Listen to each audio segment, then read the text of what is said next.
Ito po yung aming incubator room na pinagawa para sa season na ito.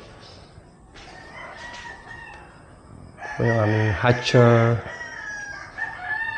1,500 hatcher, tsaka po 1,500 din na setter.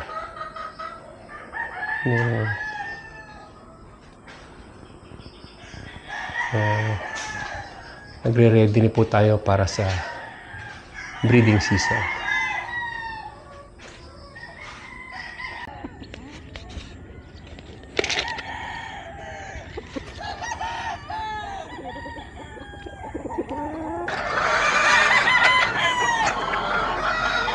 Good day everyone.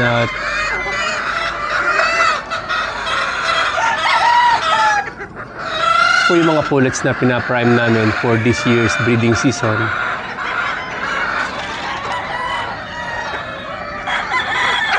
Magagamit po namin to around local breeding na. Pina-prime po sila ngayon para po maging ready sila for breeding this season.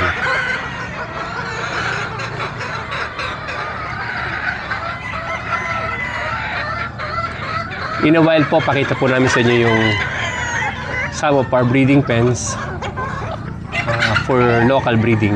Nakapag-set na po kami pero hindi pa po kami nakakapag-start magpakasta para sa local.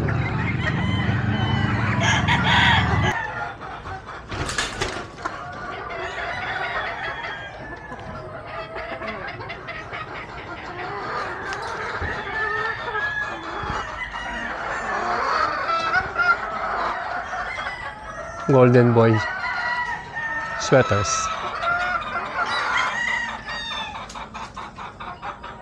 So, ito po yung aming breeding pens. Medyo traditional way.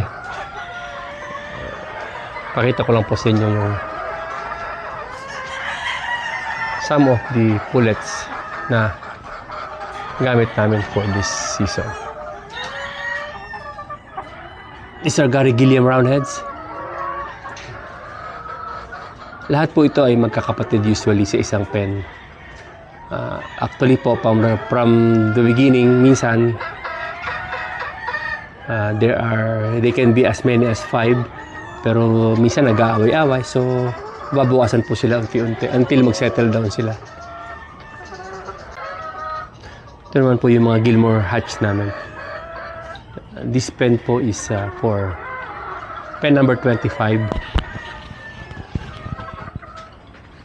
Gilmore din po yung aasawa sa kanila.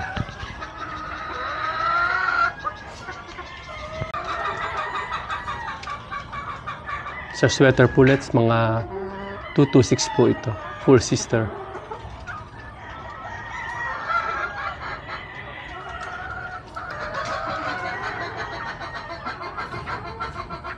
Ito po another set of Gilliam Roundheads. Full sister din po ito. Pen number 22.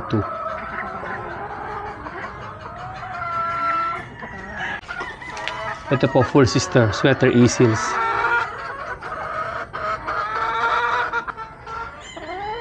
Gilmore hatch. Ito po ay full sister din.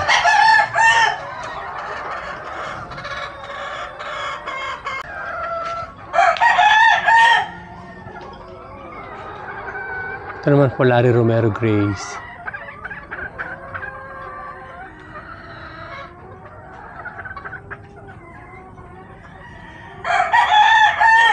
These are Stewart's yellow-legged hatch.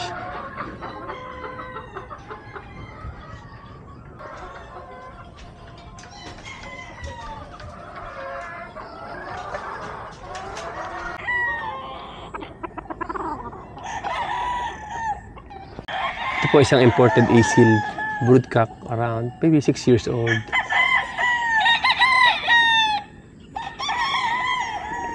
Maganda po silang i-breed sa mga sweaters to create sweater Asil crosses.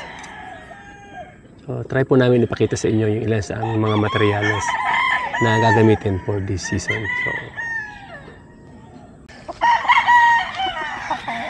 So sweater brood stag.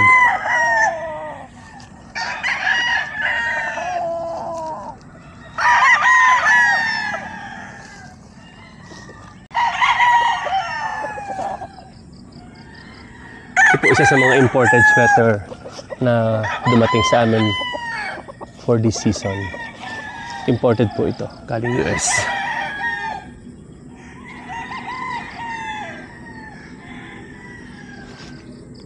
Sweater.